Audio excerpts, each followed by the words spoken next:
So this article that I found on Christmas celebrations changing slowly over time was written by Rich McKay on December 25th of 1996. And in here he talks to a gentleman named Arrington, who is now 83 years old, Gaston Arrington. And he talks about what life would have been like in the 1910s and the 1920s.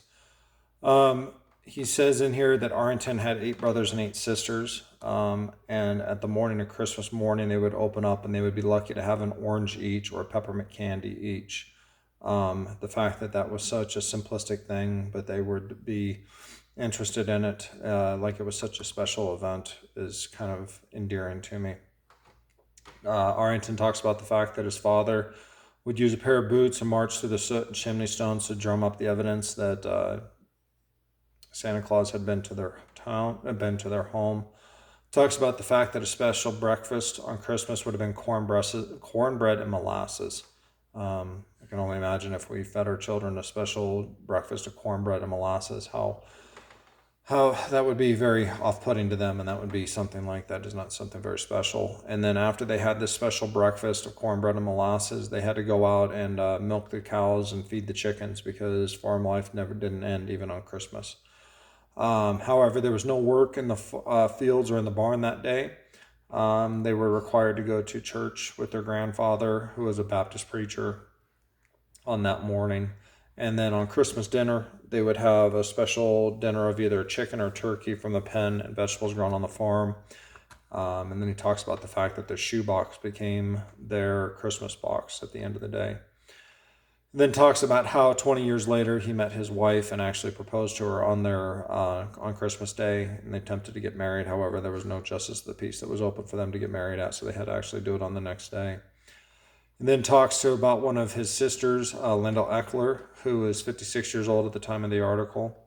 And then she would talk about the fact that she noticed that there's a change from one generation to the next, where now it takes a lot more prodding and convincing for generations to get together and spend the time together over the holidays.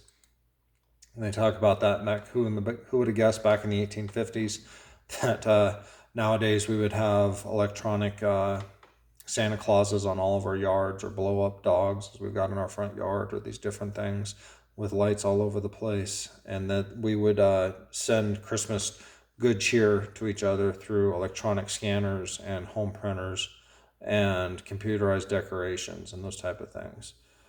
It talks about the fact that there was a time when Christmas caroling was such an important event, and you would go and visit your families or your neighbors and spend time with them doing Christmas carols, and just how much time has changed. So it's definitely a interesting viewpoint on how much Christmas practices and rites have changed over the years.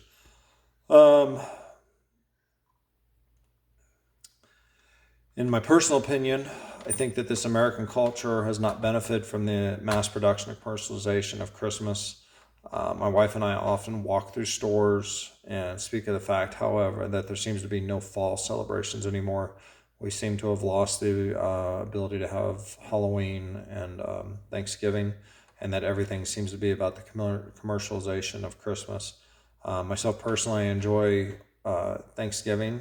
I find it to be one of my favorite holidays, as it focuses on being thankful and spending time with family, and not the commercialization and mass gift giving that we've seen Christmas become. So to me, I kind of bemoan the fact that we've lost Thanksgiving traditions and the ability to have those, just be thankful for times that we spend with our children or our families together. We seem to have lost this ability to just spend time with family and be thankful for each other, which I feel like would probably have been much more the tradition of what Christmas was years ago, and the giving of small gifts and the benefit to each other. And now we've managed to raise generations, and I'm probably the first of that generation, and my children are the second or third of that generation, where it's very much materialistic, and we're not wanting for anything in the world that we've created. So it's all about instant gratification and instant satisfaction. Because of this mass commercialization, we've created the belief that children need to be spoiled on Christmas, and that parents should spend themselves into an extreme level of debt to try to maintain this for children, this opulent gift giving to our children. This self-absorbed indulgence has created generations of Americans who honestly believe that because they want something, it's owed to them. Not that there's a need to work for it or to strive for something, but just because simply they want, they're owed. We've lost the ability to be thankful for someone giving to us, and instead have created a culture of, but I did not want that. My wife and I have seen that in our own home in the last few years, where we've given teenagers gifts that we felt that were appropriate for them and things that they actually needed and would be beneficial for them. And at the end of Christmas morning, we've heard, but I didn't want that. I didn't like that. That isn't what I asked for. And we seem to have raised a generation who's very much self-absorbed and doesn't understand that gifts are something that someone gives to you because they feel like you could use it or deserve it, not because it's necessarily something that you want. I blame this not only on us, but on the American culture that we fostered.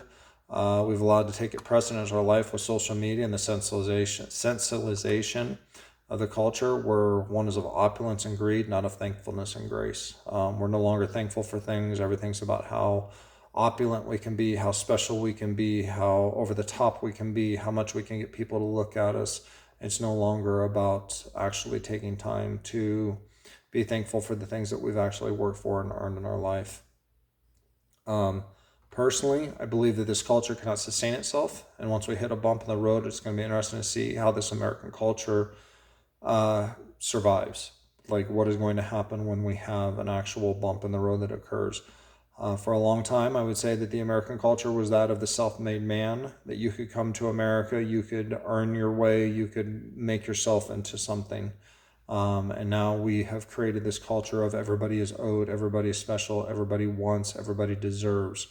Once this culture becomes into a bit of a struggle, where that is no longer something that can be owed or able to them, I wonder what is going to happen with that. And I wonder if we will see the American culture of old, where the self-made man or the self-made woman arises to the occasion again, happens, or if you're going to see that get brushed away in the sands of time and then you see something else happen.